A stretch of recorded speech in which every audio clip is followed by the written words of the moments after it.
Hi, Timothy Carlson here. Continuing my coverage of DC Comics movies from recent years, today we're looking at the 2017 theatrical version of Justice League, directed by Zack Snyder, but of course finished without him. He'd later complete his own cut of the movie. That can be a story for another day. So, gonna unbox this 4K Steelbook release and share my opinions.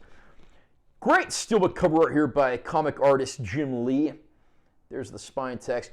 And I like the back. It's the exact same artwork, but in black and white. So, very cool. Again, Jim Lee did a bang-up job on this. We get the film in 4K Ultra High Def, and then we get the Blu-ray of the movie, which also includes the bulk of the bonus features. And then the back just has this sort of weird, like, bottomless shaft matte painting.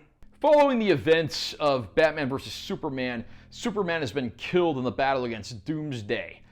The evil alien warlord Steppenwolf comes to Earth hunting down 3 mother boxes, items that can be used to essentially reshape a planet as he sees fit. However, as they create, they destroy, so Bruce Wayne has to get together several heroes so they can go and take on Steppenwolf before he can use the mother boxes to destroy the Earth.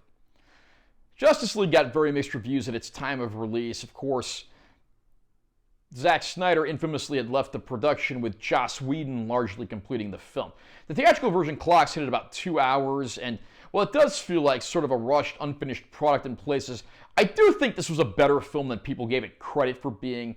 The chemistry between the superheroes is absolutely fantastic, and while Steppenwolf does feel like an unfinished, unpolished villain, and some of the CG leaves something to be desired, overall, I do have a more positive opinion of this movie than a negative one. The later released Snyder Cut, of course, is the superior movie, but I do think this theatrical version really deserves a little more love than it got. Ben Affleck stars as Bruce Wayne, Batman, who has to unite the team so that they can go take on Steppenwolf. This includes recruiting heroes like Wonder Woman, played by Gal Gadot, reprising her role, The Flash, played by Ezra Miller, Cyborg, and of course Aquaman, portrayed by Jason Momoa.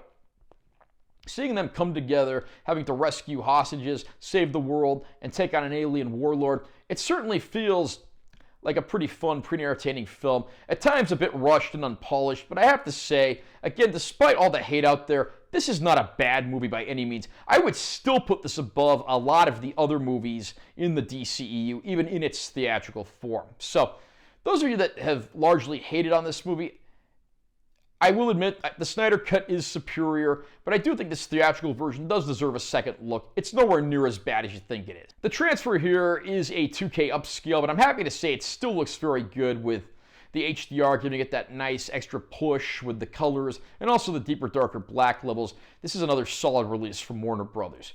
Bonus features are mostly, of course, on the Blu-ray disc, and they are primarily the standard EPK stuff you get on most of these movies.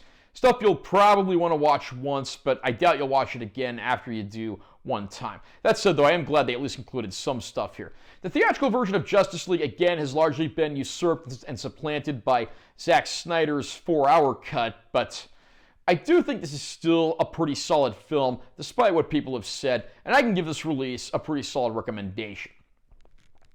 How about you? Were you a fan of the theatrical cut of Justice League? Do you think the Snyder cut is the superior movie? Comment down below and let me know what you think. Also, remember to subscribe to this channel for more content. I'm always posting new videos. And make sure to give this one a like if you found it helpful. I'm Timothy Carlson. I'll see you next time.